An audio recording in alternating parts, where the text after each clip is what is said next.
द्वारिका में, गुजरात में एक ईश्वरदास नाम के भक्त थे। क्या नाम था? ईश्वरदास। सुदामा जी जैसी कथा है ईश्वरदास की। तो ईश्वरदास जी, उनकी एक पत्नी, 2-4 बालक थे। ईश्वरदास जी बड़ी दीनहीन अवस्था में रहते थे। ज्यादा संपत्ति उनके पास थी नहीं। एक दिन बच्चे बहुत जोर जोर से रोने लगे, तो श्री ईश्वरदास जी ने अपनी पत्नी से कहा, ए भाई, बालक क्यों रो रहे हैं, इनको शांत कराओ। तो पत्नी ने कहा, इसलिए रो रहे हैं, भूख लगी है, घर में अन्न नहीं है, दाल नहीं है, चावल नहीं है, कैसे पवाऊं इनको, इसलिए रो रहे हैं बच्चे।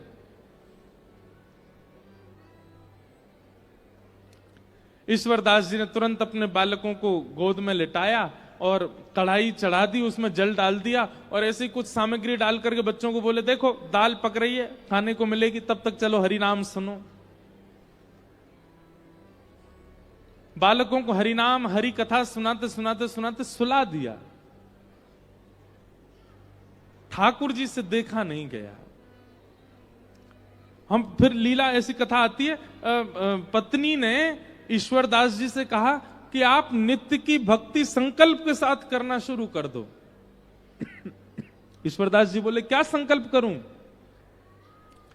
बोले, ठाकुर जी से प्रार्थना किया करो और ठाकुर जी से संकल्प कर दिया करो, हे ठाकुर जी, आप हमको अन्न दीजिए, धन दीजिए, संपत्ति दीजिए,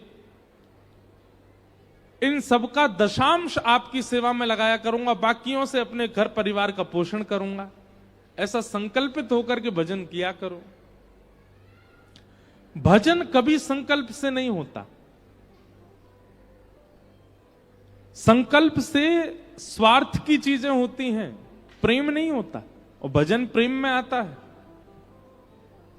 इसलिए कई लोग मुझसे ये भी पूछते हैं कि महाराज जी, नाम जप कितना करना चाहिए? अनगिनत, गिनती नहीं होनी चाहिए। जितनी क्षमता है उतना होना चाहिए और क्षमता से अधिक होना चाहिए। जो गिनती करके कर रहे हैं, हमको 11 माला करनी है, 17 माला करनी है, 108 माला करनी है, ठीक है, पर ठाकुर जी को ज्यादा प्रसन्नता नहीं होती होगी आपकी मालाओं से। क्यों? आप गिन करके कर रहे हो। जैसे ये तो वही बात हो गई कि आपने गिन रखा है, महाराज जी हमारे घर आएंगे, हम 2 ही रोटी खिलाएंगे इनको। महाराज जी पहली रोटी, दूसरी रोटी, अब महाराज जी बेचारे भूखे बैठे हैं, आप 2 रोटी खिलाने के बाद हाथ पे हाथ धर के बैठ गए। अब महाराज जी आपको देख रहे हैं, भूख लगी है, कुछ दो की ही क्षमता है हमारी, इतना ही पाइए बस। अगली बार से क्या होगा, आपके यहां आऊंगा ही नहीं खाने। बोले, भाई 2 ही खिलाता है, भूख ज्यादा लगी हो तो। ठीक वैसे ही ठाकुर जी भी देख लेते हैं, भाई इसकी गिनती है तो 5 माला करनी है, 11 माला करनी है, 108, और ठाकुर जी की इच्छा 200 की हो तो आप 108 के बाद, और 108 ये गिनती से करने वाले लोगों की माला पता कैसे होती है? वो जल्दी जल्दी और करते हैं, इतनी जल्दी करते हैं कि जल्दी से हमारी काउंटिंग पूरी हो। इसका कोई लाभ नहीं है। अनगिनत होनी चाहिए। और एक और बात, क्षमा प्रार्थी है। अगर आपके गुरु ने आज्ञा की है कि इतनी माला करनी है, तो उतनी माला करो गुरु को आज्ञा मान करके। उसके बाद आप अपनी क्षमता से करो। जैसे गुरु जी ने आज्ञा दी है कि 11 माला करनी है, पहले आज्ञा का निर्वहन करो, 11 माला कर दो। 11 माला हो जाने के बाद फिर माथे से माला लगा करके अब अपनी क्षमता से करो, कितनी कर सकते हो। आज्ञा का पालन और अपनी क्षमता का निर्वहन। भाई प्रेम प्रस्तुत होना चाहिए ठाकुर जी को, तभी तो प्रसन्न होंगे, गिनती नहीं। संकल्प से भजन नहीं होता, अनुष्ठान होता है। तो ईश्वरदास जी संकल्प नहीं कर रहे थे। पत्नी से कहा, बोले अन्न रोटी मांगूंगा भगवान से भजन करके। अरे भजन करके ठाकुर जी को मांगूंगा, कभी अन्न जल नहीं मांग सकता। चाहे भूखा मर जाऊं, चाहे प्राण निकल जाए, पर अन्न जल रोटी कपड़ा घर मकान ये सब ठाकुर जी से नहीं मांगूंगा। ये तो प्रारब्ध से मिलने वाली वस्तु हैं, इनके लिए ठाकुर जी को क्यों परेशान करूं मैं। ईश्वरदास जी ने अपने पुत्रों को गोद में सुला दिया और ऐसी खाली कढ़ाई अग्नि के ऊपर रख दी। ठाकुर जी ने जब ये दृश्य देखा तो देख करके ठाकुर जी सह नहीं पाए, रोक नहीं पाए, प्रकट हो गए। वो शंख चक्र गदा पद्म धारण करके जैसे ही ठाकुर जी प्रकट हुए, ईश्वरदास जी ने प्रणाम किया। भगवान ने प्रसन्न होकर के कहा, वरदान मांगो ईश्वरदास, क्या चाहिए?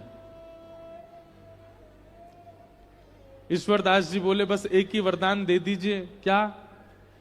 कि मेरी पत्नी के चित्त में, मेरे बच्चों के चित्त में और मेरे चित्त में आपसे मांगने के लिए जो भी इच्छाएं प्रकट हुई हैं वो सब खत्म हो जाएं।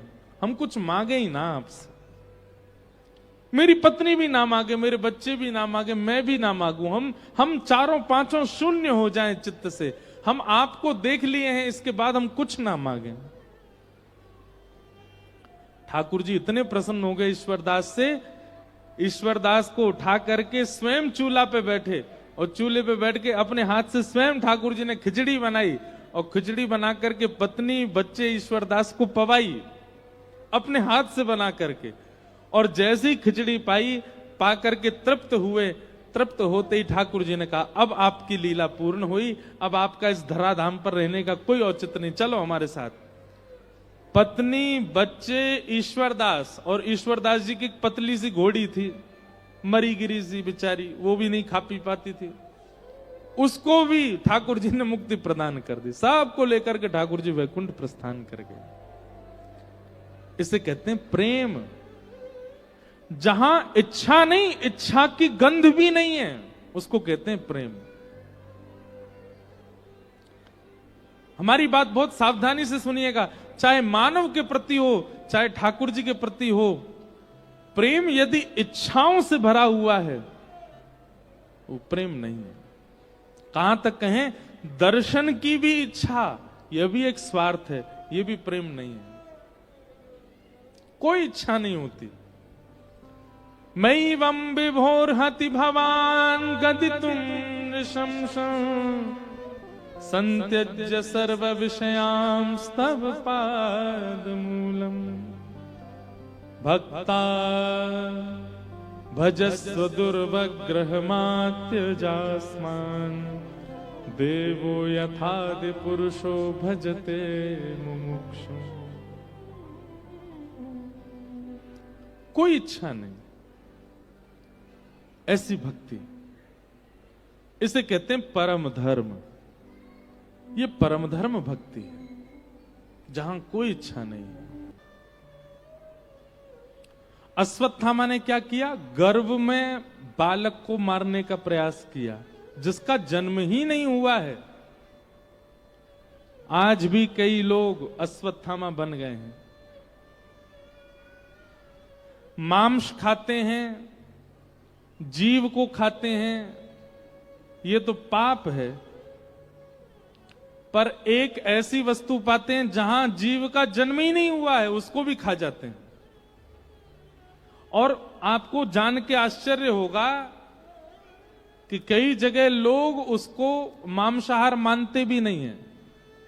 एक व्यक्ति हमसे बोला, बोले महाराज जी वो मांस कैसे, अभी उसमें मांस बना ही नहीं, उसके अंदर मांस का निर्माण ही नहीं हुआ, उससे पहले ही हमने उसको पका दिया, बना के खा गए रोटी उसकी। ये कोई नॉनवेज थोड़ी है, ये कोई गलत थोड़ी। अरे महाराज,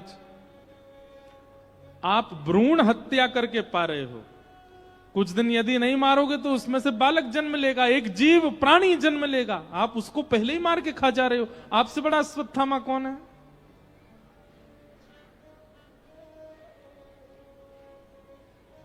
और एक बात बताएं, जीवितों को मारने वाले राक्षसों को तो भगवान ने मार दिया, पर भ्रूण में मारने वाले बालक को, अश्वत्थामा को, ठाकुर जी ने स्पर्श तक नहीं किया। स्पर्श नहीं मतलब इतना अपवित्र है, भगवान कहते हैं इसको स्वर्ग में भी जगह नहीं है, इसके लिए नरक में भी जगह नहीं है, इसको तो यही पृथ्वी पर ही पड़ा रहने दो। आज तक अश्वत्थामा अमर अवस्था में जीवित है, लेकिन ऐसा जीवन किस काम का? वो प्रसन्न नहीं है, वो सुख नहीं है, वो अत्यंत दुख में है। उनके लिए नरक यही पृथ्वी पर ही प्रकट कर दिया भगवान ने। कम से कम रावण, कुंभकर्ण, कंस आदि इतने भाग्यशाली तो थे कि भगवान के हाथों इनको मरना पड़ा। अश्वत्थामा को तो देखा तक नहीं भगवान ने। क्यों? गर्व के मालक को मारने का प्रयास किया। हमारी आपसे प्रार्थना, वैसे तो वैष्णव को प्याज लहसुन भी नहीं खानी चाहिए, पर आप लोग वहां तक भी छूट है आपको,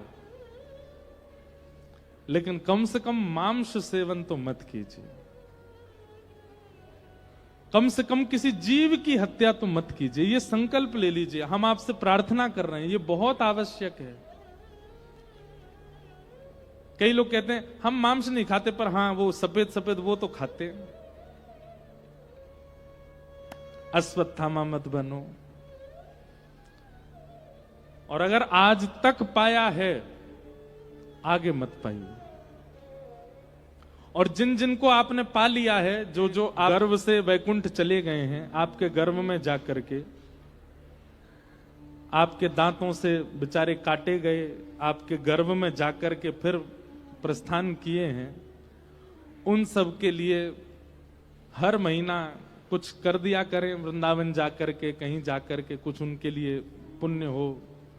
जो भी हमसे अपराध हुआ, हमारे द्वारा जिनकी हत्या हुई। अच्छा, एक बात और, बड़े बड़े विचित्र लोग हैं। एक व्यक्ति मुझसे बोला, महाराज जी हम तो केवल खाते हैं, हत्या तो कोई और करता है उसकी, पाप तो उसको लगेगा ना। अब भाई जब उसने मार ही दिया, हत्या करके उसके हाथ पांव अलग कर ही दिया, वो बेचारे सड़ जाएंगे इसलिए हम खा लेते हैं। मैंने वाह भाई, जय हो, धन्य है तुम, कितने बड़े परोपकार का काम किया। तुम नहीं खाते तो बेचारा सड़ जाता वो। एक बार बंबई में मेरी कथा थी, तो वहां एक व्यक्ति आया, बोला महाराज जी हम लोग मच्छी खाते हैं। मैंने क्यों खाते हो भाई? बोले आपको नहीं पता, हम बहुत बड़ा परोपकार का काम कर रहे हैं। मैंने कहा क्या काम कर रहे हो? बोले हमारा गांव है गंगा जी के किनारे। मैंने कहा अच्छा। मैंने कहा कहां है? बोले बिहार में है हमारा गांव, हमारे गांव से ही गंगा जी जाती हैं। मैंने कहा तो? बोले महाराज जी देखिए, उत्तराखंड से गंगा जी निकली, उस गंगा जी में जितनी भी मछलियां हैं, वो संपूर्ण उत्तराखंड उत्तर प्रदेश में जितनी भी गंदगी होती है, उन सब गंदगियों को वो खाती हैं, और उन मछलियों को निकाल करके हम खाते हैं। हम तो गंगा जी को पवित्र करने का काम कर रहे हैं, गंगा जी की सारी अपवित्रताएं दूर कर रहे हैं। मैंने कहा भाई चरण कहां है तुम्हारे? तुम नहीं खाओगे तो गंगा जी तो बेचारी बिल्कुल मटमैली हो जाएंगी, विष बन जाएगा गंगा जी में। मांस खाने वाला व्यक्ति किस हद तक पहुंच जाता है। कुछ दिन पहले मैंने एक वीडियो देखा, उसमें लोग बोल रहे थे, बोले शाकाहारी लोग कहते हैं, बोले जीव को मत खाओ, उसको काटने पर बहुत दर्द होता है उसको। हां, जैसे कि तुम लोग पेड़ काटते हो, पेड़ को तो दर्द होता ही नहीं। अरे भाई, पेड़ पौधे ये सारी वस्तुएं मानव को पाने के लिए ही बनाई गई हैं। गेहूं को अगर नहीं पाया जाएगा तो वह विषैला बन जाएगा। ये तो मानव जीवित करने के लिए, जीवन जीने के लिए शाकाहार बनाया गया। उनका तो निर्माण ही इसीलिए किया गया है कि हम मानव पा सकें। जानवरों को इसलिए थोड़ी बनाया गया है कि सब पा सकें उनको। और भागवत जी में ऐसा वर्णन है, वो समय दूर नहीं, घनघोर कलिकाल में, जब संसार में प्राणी नहीं बचेंगे, जब संसार में एक भी व्यक्ति जीवित नहीं बचेगा, जब केवल मानव बचे होंगे, तब स्थिति ऐसी होगी कि कोई मरने की अवस्था में मानव आ जाएगा ना, तो बाकी के मानवों के जीव में पानी आ जाएगा, अब ये मरने वाला, जल्दी मरे, इसको खा जाएंगे हम, ऐसी स्थिति आ जाएगी।